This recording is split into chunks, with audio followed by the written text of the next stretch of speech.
A very warm welcome to the holiday in Brighton and the Labour Party conference. I'm delighted that Will Snell is here. Will is the founding director of Tax Justice in the UK, and it's been really helpful to me on the Public Accounts Committee, some of our NGOs looking and reminding us that tax, and international tax, isn't just about us and what's from the money in our pockets, but the impact on other parts of the world is immense. And it is we're an international socialist party. This is an international issue that has a very big impact on some of the poorest people in the world. And Will previously worked in international development and for the UK government, I noticed, successful role.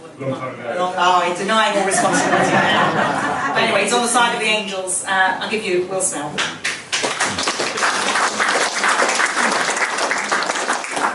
Thank you, Megan. Thank you to PCS for inviting me. It's great to be here, and thank you all for turning up. Great to see such numbers today. You'll have heard this before, but it bears repeating. The UK aspires to Scandinavian levels of public services with American levels of taxation. Public spending, 40% of GDP, about average for the developed world. Tax receipts at 33% of GDP, well below average. Germany collects 37%, France collects 46%. The problem is not that we spend too much money, but we raise too little money. Spending cuts starve public services while demand increases every year. And let's not forget that taxes are not spread fairly across society. The richest 10% pay just 34% of their income in taxes. The poorest 10% pay 42%. The UK has the lowest corporation tax rate in the G7, and it will fall further to 17% in 2020, compared to a global average of 27%. This doesn't magically increase tax receipts by encouraging growth. Even the Institute of Fiscal Studies says that cutting the corporation tax rate has cost the Exchequer £16.5 billion every year. And then, of course, many multinational companies pay less than the headline rate through tax avoidance. Despite years of shocking newspaper headlines, corporate tax avoidance still costs the UK several £billion every year. And finally, we have tax reliefs. Amazingly, we don't know how much tax reliefs cost in many cases, and we don't know the value of the benefits they provide, but we can safely say that tax breaks for large companies cost many more billions of pounds every year. Taken together, we estimate that low corporation tax rates, tax avoidance and unnecessary corporate tax reliefs cost the Exchequer at least £26 billion a year, which is around half of the amount currently raised in corporation tax, also around half of the deficit. And we know that it would not be difficult to raise this money. We know, for example, that every extra pound spent on large company enforcement by HMRC would bring in £97 of additional tax revenues. It's purely a question of political will. But that's before we even think about more ambitious ways to make the tax system more progressive, more effective and more efficient. What about wealth taxes and land value taxes? Can we make the tax system fairer for individuals by reforming regressive taxes like capital tax and VAT, taxing earned and unearned income in a more progressive and competitive way? How do we think about a tax system that looks to the long term as well as fixing the immediate problems facing us? What type of tax system would we need to make a universal income possible at the point when automation may have weakened the link between jobs and income? The public debate around taxes in the UK is dominated by the idea of tax as a burden, in some cases even as theft. Organisations like the Taxpayers Alliance push these views, often unopposed, and yet research, for example, by the Fabian Society suggests that most people actually have a much more positive view of taxes. They understand why taxes are needed, and the public services that they support, and they're proud to pay them. It's encouraging that these views seem to be widespread, even if they are rarely heard in public. But there is no organisation promoting these views in public in the UK, championing the role of tax and arguing for a more progressive and effective tax system. That's why we've set up Tax Justice UK. We're not the first organisation to look at tax justice, of course. The Tax Justice Network has been blazing a trail on these issues since 2003 and has dragged them from the wilderness into mainstream policy discourse. Thanks to them and the many other organisations that have followed their lead. Key policies like country-by-country reporting and public registers of beneficial ownership are being discussed and implemented at the global level, even if sometimes in watered-down form. But the progress made so far and much of the research work has been at the global level. The UK has obviously publicly pushed for transparency in some areas, but in private has blocked progress on several fronts. the recent failure to compel the UK's Crown dependencies and overseas territories to introduce transparency laws is a case in point. Let's not forget that taken together, the UK and its overseas network, Jersey, BVI, Cayman and so on, form the world's largest tax haven. And at the same time, some voices in the government are threatening to turn the UK into even more of a low regulation, low tax economy after Brexit as part of a misguided effort to compete globally. And we know that competition between nation states leads to a race to the bottom that everyone loses. Countries aren't like companies any more than the economy is like a household. And it's this false notion of competition that's made our economy far too dependent on the finance sector, often equating the interest of the City of London with the interest of the country as a whole. Too often, policies that are designed to benefit the finance sector have impoverished the rest of the country by crowding out manufacturing and non-financial services, by entrenching regional disparities and by increasing inequality.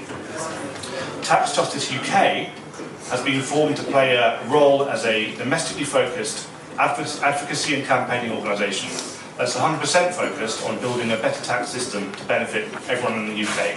And we have three objectives. Firstly, tax should be better understood. Taxation builds a civilised society, a healthy economy, a secure country and decent public services, and we will celebrate the role of tax in building a fairer society. Secondly, tax should be progressive. The cost of contributing to tax revenues should be shared fairly, taking into account ability to pay, and we will advocate for a fairer and more progressive tax system. And finally, tax should be effective, and all UK taxpayers, both companies and individuals, should pay all the tax that they owe. We will campaign for a more transparent and effective tax system. We have ambitious plans. Next month we will publish a green paper ahead of the budget, setting out some ways in which we think the tax system can be made more progressive and effective. Next year we'll publish a comprehensive online guide to the UK tax system, looking at each tax and outlining areas for improvement. We also plan to publish an annual report on various aspects of the tax system. And we will soon launch our first campaign called Fair Share, which aims to increase the amount of tax paid by large companies in the UK. It will campaign for large companies to be asked to pay more tax through higher corporation tax rates and fewer unnecessary tax breaks. And it will campaign for them to pay the taxes that they owe through greater transparency and better enforcement. We are not anti-business. We want to create a level playing field for small businesses that are the real engine of growth and job creation, while providing more funding for our vital public services by making sure that large businesses pay their fair share. We're still in set-up phase. We're still raising funds. We're recruiting for an executive director and a research director to lead Tax Justice UK from next year onwards. We need your help, so if you want to get involved, please look us up online, taxjustice.uk, sign up for updates, set up a donation, take part in our campaigns. We'd love to have you on board. Thank you very much.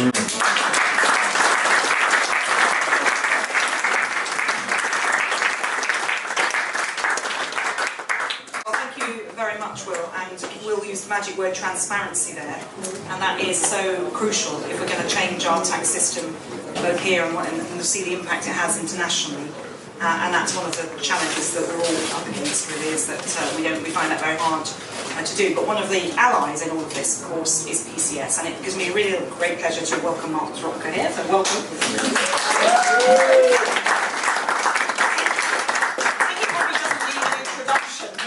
Of course, General Secretary of PCS since 2012, and has been really in its drive to take on some of these tax issues since around 2008. So 2000, so 12 years being General Secretary, and has been driving tax through. And I can't do my job on the Public Accounts Committee. Well, I could probably do it without PCS's help, but it wouldn't be as good because PCS have been fantastic at providing me with useful support and information to make sure that when John Thompson of HMRC appears in front of my committee, we know exactly where to press him to make sure that we're getting the best deal from, well, we're hoping to push them to get a better deal from how HMRC operate. But Mark, over to you. Thanks very much.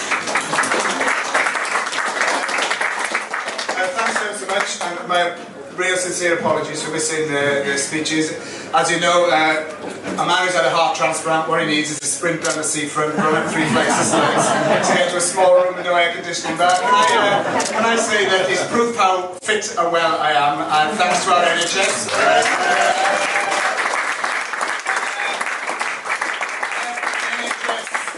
Which is able to perform heart transplants at the cost that it cost. It's over £1 million per operation, because we have a taxation system that recognises that people should pay tax, according to their wealth, is what we would want it to be. It's not there by a long shot. And then that money is redistributed for the good of the many. And our health service and our schools and all our public services are the reason why we need fair taxation, and we need to ensure we get more tax take to have the public services that we want. So can I thank everybody for turning up. It's a fantastic turnout. We had a meeting in here the other night on Social Security and also had a good turnout. And I want to thank our staff who've been really trying to deal with the fact that we had a lot more people than we were expecting, and are doing a really, really good job. What do I want to say about tax justice? Well, I ran down here ahead of John McDonnell, who was at the same fringe as me. It was a huge fringe, by the way. It's quite an important one. It was talking about public sector pay. So John is following me. And I want to say this, that John McDonnell did an important speech yesterday. It was a brilliant speech. Talking about bringing PFI back in-house. We're talking about ending the public sector pay cap, funding our health service and our education. And I was on Sky this morning, and they said to me, what did you think of John McDonnell's speech? And I said, I closed my eyes, and it was like listening to a Welsh male voice choir. I want you to know that where I come from, there is no greater accolade. Right? And he looked at me a bit gone off. He said, what do you mean? And I said, it is what people want to hear. They actually want to hear a politician who's going to be the next Chancellor get up and talk about what we need as a fair economy in this country, why we need a fair taxation system, chase down the tax dodgers and the corporation, give the resources we need to HMRC, not because we just want to put the money in the bank, because we want proper public services, decent pay, we want a country that we can all be proud of, and the route to doing that is taxation. And so I want to thank our speakers, because I think meetings on tax justice, PCS have been doing these for many, many years, and I just want to say that this has been a hard slog at parts. This did not used to be the issue that got people on the edge of their seats, partly because whether it was the Tony Blair government, remember when Peter Mandelson said he was relaxed about people being filthy rich? We didn't always have the focus on tax that we would want. But the work done by people in the Tax Justice Network, politicians who have been with us, academics, along with our brilliant staff in HMRC who give us all the information that we need, what it's done is taken this issue and it has now made it mainstream. I also would want to say something that whilst we were doing all this work, something else happened, and take our hats off to those direct activists, UK Uncut, who occupy Topshop and others, to highlight tax evasion by Philip Green and everybody else. It's all been part of a movement for us to make the case as to why a fair tax system is key to a decent public service, particularly in this economy. And so you'll have already heard about what we need to do about tax avoidance and tax loopholes. I hear the government tell us constantly it's chasing down all the tax dodging. I mean, this government doesn't do anything about tax loopholes. What it does is it closes tax offices, not tax loopholes. And that's what they should be remembered for. They're letting people off the hook while we dismantle our infrastructure that is the key to ensure, along with legislation and a fair taxation system, that this country can be very, very different. So now is our time, I think, to argue for fair taxation. Now, PCS has estimated that the tax gap, unlike the government claiming is £36 billion, we say it is £119 billion. Now that is made up of three component parts: tax avoidance, tax evasion, and non-collection of tax. Well, let's just start with non-collection, because some of the others are criminal offences, some of them are morally bankrupt, but just on non-collection, explain to me how we can have billions and billions of pounds not collected in tax, and we see HMRC, the employer of PCS members, go from, in 2008, 104,000 staff, public servants, not emboldened to any corporations or private companies, there to collect tax. We've gone from 104,000 to 58,000 staff. And it's projected to go down to 51,000 by 2021. Now, I'm not a scientist, but I don't think it is rocket science to say if you halve the staff, it isn't surprising that we have non-collected tax. If you add to that fact that we currently are having 137 tax offices closing to put people in 13 regional centres, removing the tax office from the high street, a tax office that gives a signal that collecting tax, it is a moral duty to pay your tax, withdrawing from these communities, it's absolutely criminal. I want to make a point about this. In the 1950s in Britain, there was a political consensus between the Tories and Labour that the free market would never give proper jobs in parts of this economy. It will never generate the jobs in Scotland, the North East, the South West and South Wales. So there was a consensus that you use the public sector to move jobs from the South East and put them in parts of the country that the free market wouldn't create jobs. Which is why we have huge civil service sites in Darlington and Newcastle, and we have them down on the South Coast and in South Wales and on Merseyside. All of that has ended. The Tories are now closing job centres, tax offices, courts, selling off MOD offices. They are withdrawing skilled public sector jobs that allow people like me to leave school at 16, having had 2 goes to scrape over the line to get my maths and English O level that was the minimum qualification to get in the civil service. You won't get in the civil service anymore unless you live in a big city, because these jobs are going. It's another thing that the government is doing on this onslaught of its own workforce and withdrawing from the communities. But if you close 130 tax offices and half the staff, it's not surprising that you can't collect the tax. If you then add into that the political will that lets people off the hook, that reduces corporation tax, that makes no effort to chase people down despite the rhetoric, and what you really have is a bonanza of people making billions, not paying their way while the country desperately needs their money. And that's why we say in PCS, give us the resources, give us the dedicated public sector workers, who, by the way, in HMRC, just as much as in hospitals and schools, deserve a pay rise, and they've had 8 consecutive years of cuts in their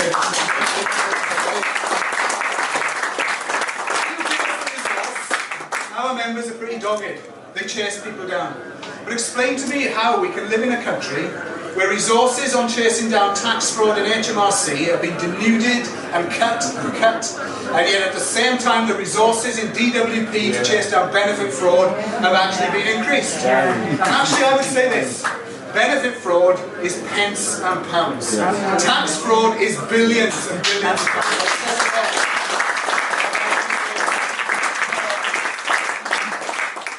I'm really thrilled that, oh, John's arrived, excellent, so I can come actually. You missed the bit where I said you were like a male voice choir, John, in your speech. I'll explain that to you after, then we want your Tom Jones impression for it. So what I wanted to finish on is to say the fact that we have people from Labour's shadow front bench doing a brilliant job, the Shadow Chancellor, who've come to this meeting, and I can tell you they've got 1,001 other engagements, shows the commitment we have from what is going to be, I hope, a radical Labour government that stops austerity, invests in our public services, in health, in education, in our council services delivering frontline, that can change this country. But they understand that to do that, they need the money. And that is why our commitment has to be this. Let's get a government in that will chase down tax avoidance and the tax dodgers. Let's ask ourselves, why do we have all the tax breaks for people who are so rich they simply don't need the money? Let's repeat the point, that if a PCS member, I guarantee you, gets a 5% pay rise working in HMRC, they will not run off to invest it in the Cayman Islands to avoid paying tax. They will spend it in the shops and the restaurants and the services.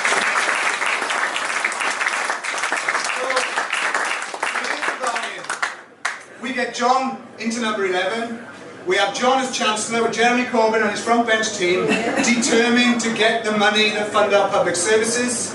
That we say in PCS, you give us the resources in the civil service, and in this case in HMRC, that our members will stop at nothing to ensure they preside over a fair system, beholden to no one, not in the pockets of private corporations. And while we're at it, I hope the Labour government looks at the executive board of HMRC and the background of people who even 2 years ago said tax is legalised extortion. If they are on the non-executive directorship of HMRC, they have no place in my opinion. That is a real attitude to tax avoidance. So you give us, the people who will change the law and chase it down, give us the resources, and our pledge to you is our members will work tirelessly to deliver that tax system, to bring in the taxes so we can have better hospitals, better schools, better social services, and we can have a country to be proud in. Let's get tax justice, let's stop cutting resources in HMRC, and most of all, let's get John McDonnell into number 11 to change the law and chase them down.